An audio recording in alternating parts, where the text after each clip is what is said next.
ဒီနေ့မှာတော့ကြွကြွရရမွေးမွေးလေးနဲ့စားလို့ကောင်းတဲ့ပဲပုတ်ပါလက်ချောင်းကျော်လေးကြော်ပါပါရှင်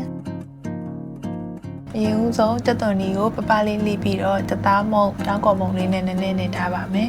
ဒီလိုမျိုးနေထားလို့ရှိရင်လေကြက်သွန်နီလေးကပိုချိုးပိုကြွရပြီးတော့ပိုစားလို့ကောင်းပါတယ်ပဲပုတ်လေးတွေကိုတော့တေးသေးလေးတွေညှက်ထားပါမယ်မြုပ်သီးကြော်နဲ့ကြက်သွန်ပြူကြော်ကတော့ကြော်ပြီးသားလေးရှိလို့ကြော်ပြီးသားပဲသုံးလိုက်ပါမယ်နော်အရင်ဦးဆုံးကြက်သွန်နီကြော်ထားပါမယ်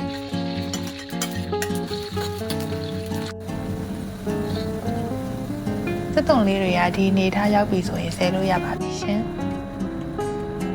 ပြီးရင်တော့ပဲပုတ်ကလေးဆက်ကြော်ထားပါမယ်ပဲပုတ်လေးတွေကအနံလေးကွေးတက်လာတဲ့ဒီကြော်ပြီးပြီဆိုရင်တော့ရပါပြီရှင်ပြီးရင်တော့မြေပဲလေးတွေဆက်ကြော်ထားပါမယ်ဒီလိုချင်းစီကြော်ပြီးသွားပြီဆိုရင်တော့ဒဲဦးထဲမှာကြော်ပြီးသွားတဲ့ကြက်သွန်နီပဲပုတ်မြေပဲကြော်နဲ့ကြက်သွန်ပြူကြော်ငရုတ်သီးကြော်လေးတွေထည့်ပြီးတော့ရောထားပါမယ်ရှင်ပြီးရင်တော့အရသာအတွက်စားလေးနည်းနည်းနဲ့ကြက်သားမုံလေးထည့်လိုက်ပါရရှင်အကုန်လုံးရောင်းဝင်ပြီးသွားရင်တော့အေးခံထားပါမယ်အေးခံပြီးရင်တော့ဘူးလေးနဲ့ထည့်ထားလို့ရပါပြီရှင်quality ကောင်းကောင်းနဲ့ကြည့်လို့ရအောင်မြည့် YouTube channel လေးကိုလည်း subscribe လုပ်ပေးထားပါအောင်ရှင်